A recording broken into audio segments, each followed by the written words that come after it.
Kota Tinggi, kampung orang asli Sayong Pinang yang letaknya di hulu Sungai Johor, kira-kira 40 km dari pusat bandar Kota Tinggi, menarik minat pengkaji sejarah untuk membongkar kewujudan badang, manusia gagah yang diceritakan memiliki kekuatan luar biasa.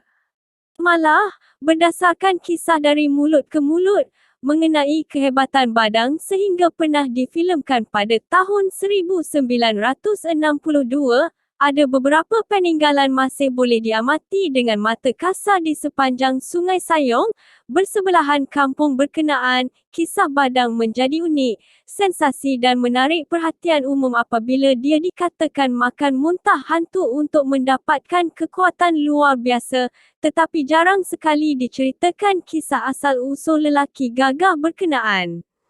Tok Batin Kampung Orang Asli Sayong Pinang, Majid Jantan dan Tok Adat Kampung Orang Asli Sayong Pinang, Antoi Mabot, 70, menceritakan siapa badang. Majid berkata, kampung itu pernah didatangi beberapa kumpulan pengkaji sejarah untuk bertanyakan mengenai badang dan berkongsi cerita.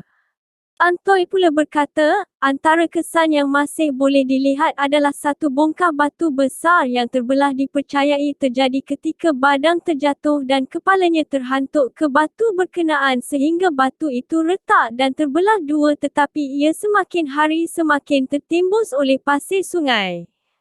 Jika bercerita soal susuk tubuh badang, saya sendiri susah nak pastikan sama ada dia berbadan besar, tinggi atau sama seperti manusia biasa, tetapi jika dituruti kisah orang tua, masyarakat orang asli di sini, badang mempunyai dada yang bidang iaitu 7 hasta, 3 meter.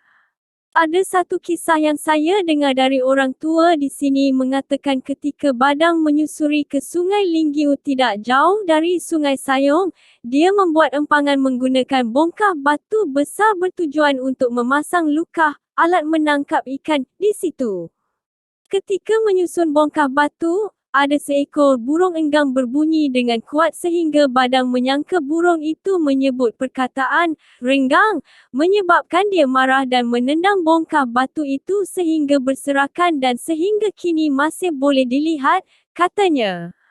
Masyarakat kampung berkenaan turut menamakan satu kawasan berhampiran Sungai Sayong dengan nama Lubuk Kundur, yang dikatakan tempat badang membuang buah kundur ke dalam sungai sehingga menjadi batu.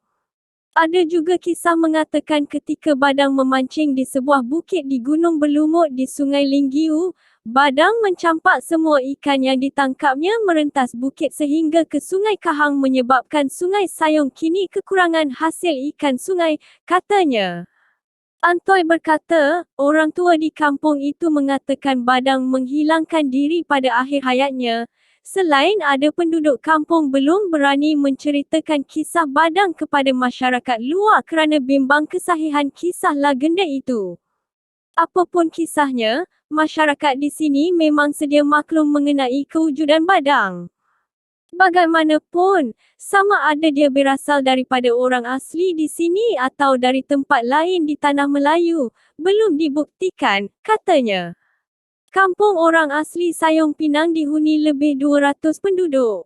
Kebanyakan pekerjaan penduduk adalah nelayan sungai, mengusahakan tanaman getah dan kelapa sawit. Hidup berpindah randah sebelum kampung dibangunkan sekitar tahun 60-an.